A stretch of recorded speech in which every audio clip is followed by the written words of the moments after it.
Well, when I tell you I'm going to do something, you've got to know I'm going to do it. I'm referring to a show we did a couple weeks ago in regards to drug policies. And I had told you that I had seen this phenomenal blog just breaking down the importance of having a drug policy.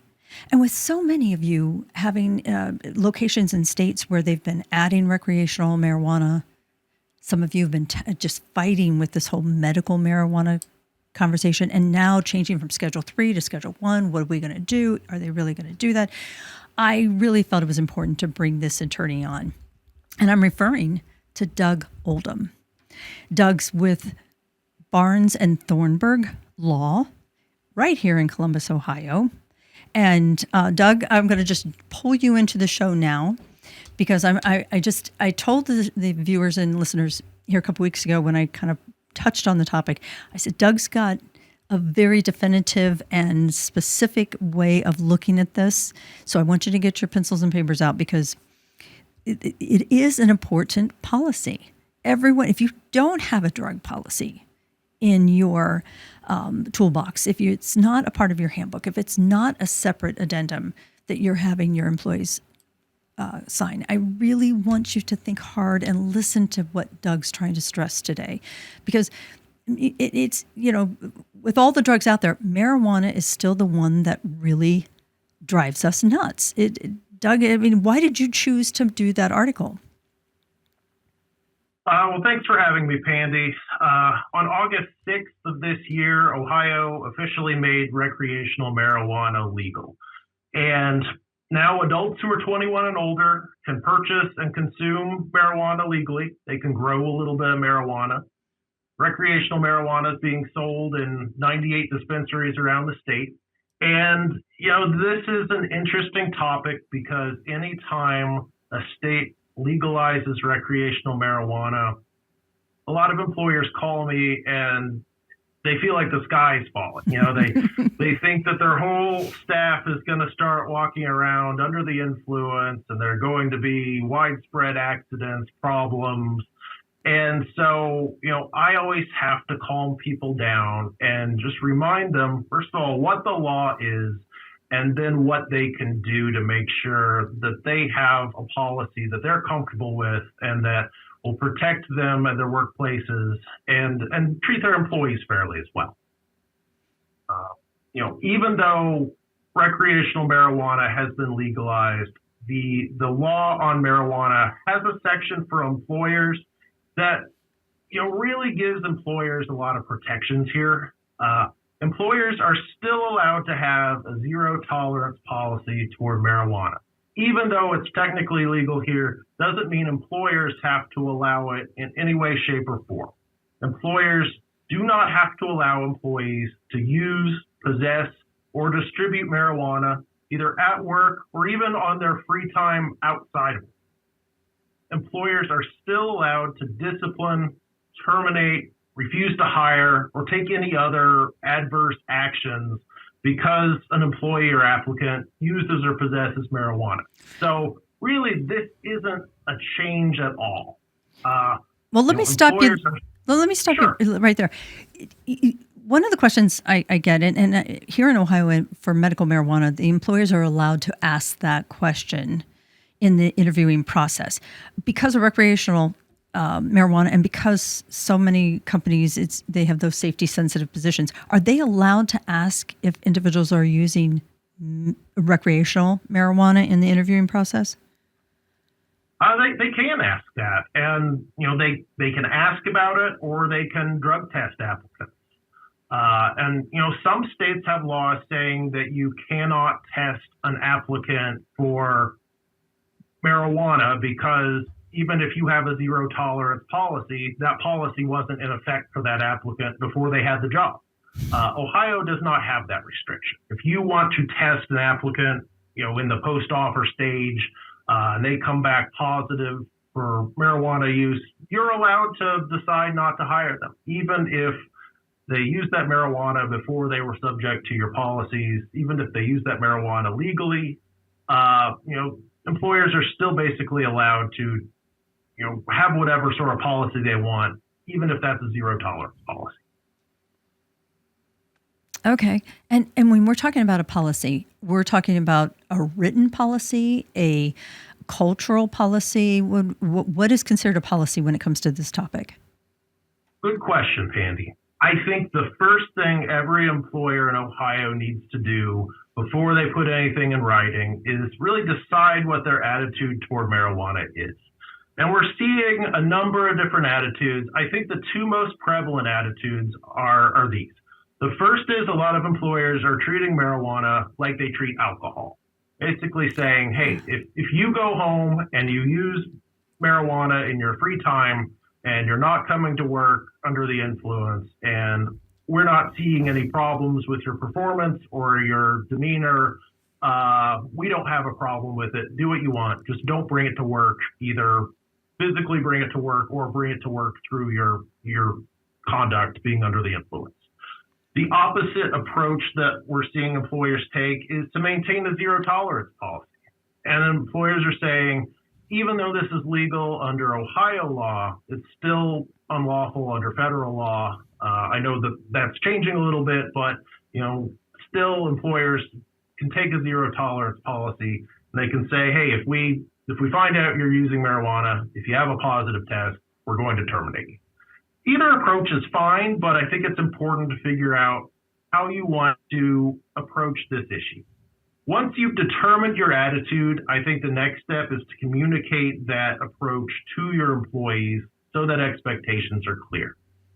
First of all, you want to be fair with employees. If you're going to have a zero tolerance policy, I think it's only fair to warn employees like, hey, we are not allowing you to use marijuana, even in your free time. We will test for this. If we come up with a positive test for you, we will take corrective action. We will terminate you.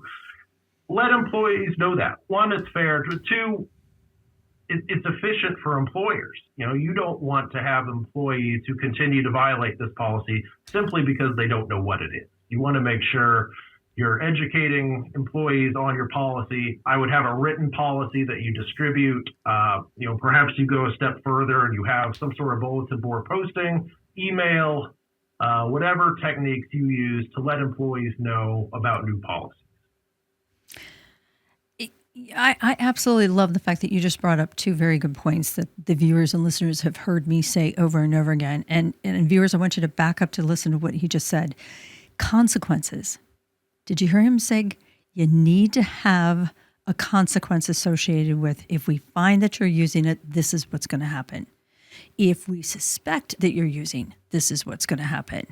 And to stay consistent with that. Now, we've talked about this. What happens when you have consequences? People start taking you seriously in regards, your employees are going to start realizing, oh, wait a minute, this is a serious topic, and maybe I shouldn't. If I want to stay employed, I really shouldn't partake. And the other one was, he's talking about staying consistent with your policies. Remember, that means that you've got to train your supervisors on exactly what your policy is. Do your team leads speak that language that the company has chosen in regards to their policy for this particular action? If the company has a policy and then all of a sudden the team leads are allowing things on the floor that as a company you've decided not to do or that shouldn't be happening, you've got a big problem. And that will come back and bite you if you try to terminate someone in another department for the same activity with where you are holding the consequences. So that was brilliant, Doug. Thank you so much for listing those 2 points, because they've heard that on this show multiple times. What about exceptions? Because you in the pre-show, you mentioned that there are some exceptions. I think you need to make sure that you remember there are certain positions that are treated separately. If you have truck drivers, for example, they're going to be subject to the Department of Transportation rules. So even if you may have a relatively permissive attitude toward marijuana, those truck drivers are going to have stricter standards. It's required by law. You want to make sure you communicate to those drivers, hey, this is the standard that applies to you. This is set by federal law. We don't have any any discretion on this, you want to take care not to be using marijuana or any other unlawful drug. I think I'd also keep other safety-sensitive positions in mind. If you have forklift drivers, heavy equipment operators, you might have a more stringent standard for them than you have for somebody who sits at a desk or isn't handling dangerous equipment. And I think you always want to make that clear. One, so that expectations are clear. Two, you want these employees to know that they're not being picked on, they're not being singled out, they're not being discriminated against. You have a legitimate reason for treating them differently than you might treat other employees. Thank you so much, because you're just moving right into the next question I wanted you to clarify for our listeners.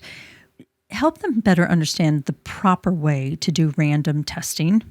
Because every so often I run across a company that says, well, we just know that he's using, or somebody knows him and knows that he's using. And so we just want to, random test him every so often.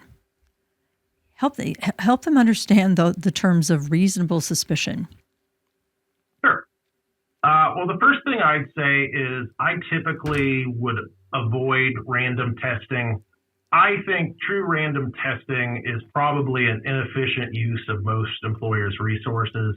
If you're going to test, and you don't have to test, that's fine. But if you're going to test, I think the times to test are, after an accident and when there is a reasonable suspicion. And if you're going to test for a reasonable suspicion, it's a good idea to lay out in your policy the general guidelines of what constitutes a reasonable suspicion. I would keep that list somewhat open-ended so that employers have discretion, but I would list some factors. If you see employees having difficulties with their motor skills, if their speech is impaired, if you smell marijuana on somebody, if you see red eyes and people who are sleepy, things like this are signs that there may be marijuana impairment. Now, there may be some other reason for those symptoms, so I think it's fine to have a conversation with an employee and make a determination based on your discretion rather than, hard and fast, someone has red eyes, we're testing. But I do believe it's a good idea to lay out the basic factors that might lead you to test. And then be consistent with those factors. If you're finding that somebody smells like marijuana and you decide to test them, make it a policy that you test everybody who smells like marijuana. Just because we don't want to give employees an opening to say, I've been discriminated against, I've been treated differently here. Now, if you're going to do true random testing, this is where I would not just walk through the facility and stop somewhere and say, I picked you. I would have more of a system that shows, true randomness. You have a random number generator application on a computer, or if you're picking names out of a hat, something where you can show you're not showing bias or favoritism, you're not picking on somebody. I think that's going to give you the strongest defenses to an employee claiming either you've intentionally discriminated against them, or maybe you've had a disparate impact against a class of employees, maybe a race of employees or an age of employees. And you look like you're being, truly fair and random in your approach. That was absolutely fantastic. And and only because I completely, through this interview, I completely forgot. And I think it's important that we mention, remember, ladies and gentlemen, when you're talking to your employees about possible reasonable suspicion of what, you may open them up to sharing medical conditions that you would not have found out otherwise. And remember, those are sacred conversations. You have to make sure that only individuals who have a need to know, and that you're maintaining that information, or even utilizing that to offer the other protections that are available to them through ADA or FMLA or any other programs that might be available through your state laws. Doug, I can't thank you enough. This has been exactly what I wanted for these guys. We have not touched enough on this topic, and you are so good at articulating the pitfalls, but also the things that will protect them. Now remember, ladies and gentlemen, he's with Barnes Thornburg. If you need to get a hold of him, you can email him at Douglas. Douglas.oldham@btlaw.com. Exactly. And he's on LinkedIn. Go on LinkedIn, tell him you heard him or saw him here on the show, and he's available. Doug, thank you so much. It's taken us weeks to get you on, actually a couple months to get you on, but you're here, and you have helped out. I'm glad we got it done. I've enjoyed being on. I'd be happy to talk with you again anytime, Pandy. Oh, I love it. I love it. You have an open invitation. Open invitation. Ladies and gentlemen, thank you for listening. We so appreciate you being here, and keep sending in those questions so I know who to bring on for you and get you the answers here at The Human Resource.